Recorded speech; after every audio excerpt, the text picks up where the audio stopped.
I'm Shay Russell for mining.com.au, and joining me today is Jonathon Trewartha, the CEO of Lincoln Minerals. Jonathon, it's a pleasure to see you again. How are you? Hello, Shay. Always a pleasure to talk with you. Now, we are talking about some of my favourite metals over at your Minbrie Project in South Australia. That is copper, lead, zinc and silver. Now, I believe the announcement put out to the market on the 19th of August confirms a 7-kilometre long mineralised strike. Can you elaborate on these details, please? Yeah, no, we're really happy about this because the geologists have finally said, yep, we do have a major system and it's continuous, and that is a significant moment where, yeah, we got a major system in the Gawler Craton. We'll touch on the Gawler in just a moment, but I can't help but notice in your announcement there is exploration imminent. What do those plans look like? Are they fleshed out enough for us to start talking about them? Yeah, yes. We've got currently we've got our first program, which is just 3 holes, targeting firming up our discovery hole, which is 29.5 meters at effectively 3% copper equivalent.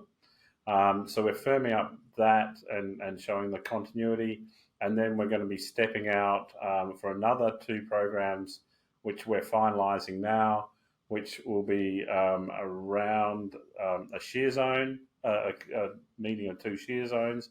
And right to the north, the last 2 holes are really interesting with other new metals such as nickel and cobalt, and they're open to the north. So that's another interesting area we want to be drilling. Now, Lincoln, the Minbrie Project is really only just starting to come to life now, but how is it that this discovery hole went unnoticed for so long? Yep, well, Shay, it's an amazing story for us because 2011 it was being drilled by Centrex, and it was for iron ore. They had 260 holes they were drilling for their PFS.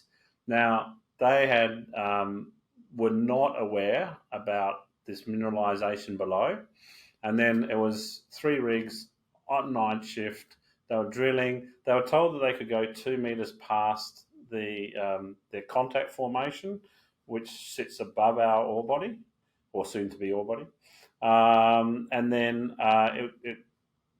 night shift, they drilled. The geologist came around in the morning, saw this amazing sulfide, and kept drilling for another 3 shifts.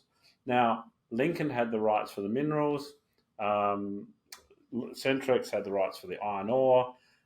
Lincoln at the time came around, did a little bit of work, but it was focused on graphite because graphite was hot then, and it's Kookaburra Gully.